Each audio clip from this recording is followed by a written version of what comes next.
ya.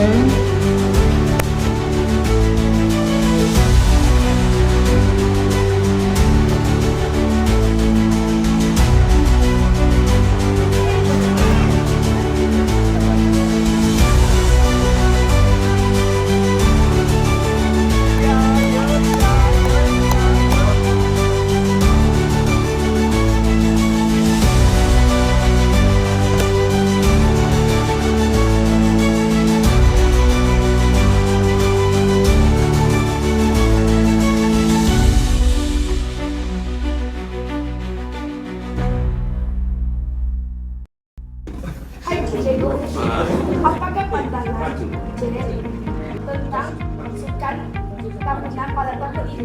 Okey, pada pandangan saya, kejohanan sukan kali ke-26 eksekusi Pulau Kasab amat meriah dan berjalan seperti yang dirancang.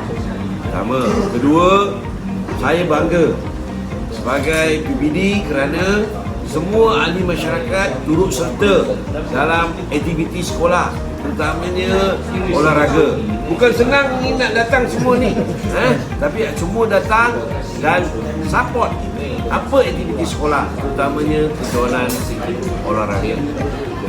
Thank you. 这一次比较不一样，让你们安排在更新一点，就能够带很多家长让我们时间都在上课时间办没有这样多的讲，也没有这样多的邀请，这样什么这样多。因为在星期四举办，所以家长很多都没有做功课，可以看到现场都很多家长的压力都满面都出来，希望同学们可以加油努力，继续努力会将来有可能，现在只是学校的运动会，有可能以后还会国家争取荣誉。 Saya Rizal JKT Ladang Sungai Muang. Sukan tahunan tahun ini SJKC Kasab memang sungguh meriah. Pertama sekali saya nak mengucapkan ribuan terima kasih kepada pihak sekolah kerana menjemput saya sebagai tetamu.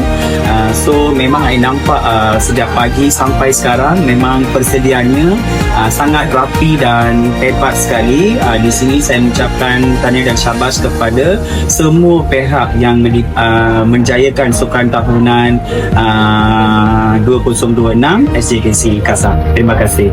这次的运动会，我觉得让学生们可以很好发挥他们的团结精神，然后也有看到很多同学很努力，很去争取对自己的队伍的分数，然后也可以让他们有在这些户外的一些接触，身心健康很好，我觉得可以多举办这样的活动。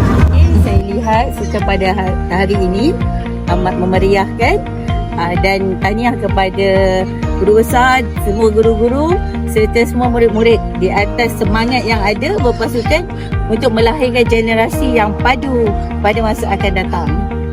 Tahniah, sama-sama. 我觉得今年运动会练得好，泳练得好，比我们以前在读书的时候还不错，变化很大，好看哦。看到很不一样啊。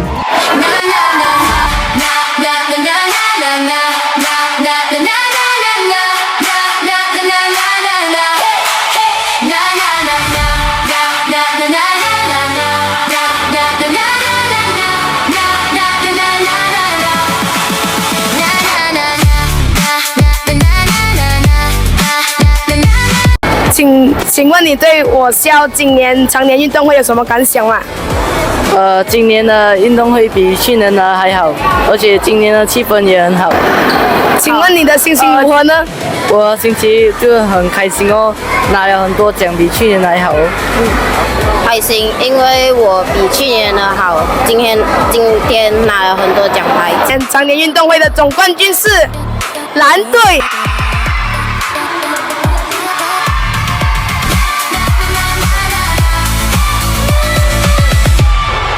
我是黄宇哲，谢谢大家的观赏，请记得按赞、订阅和分享哦，拜。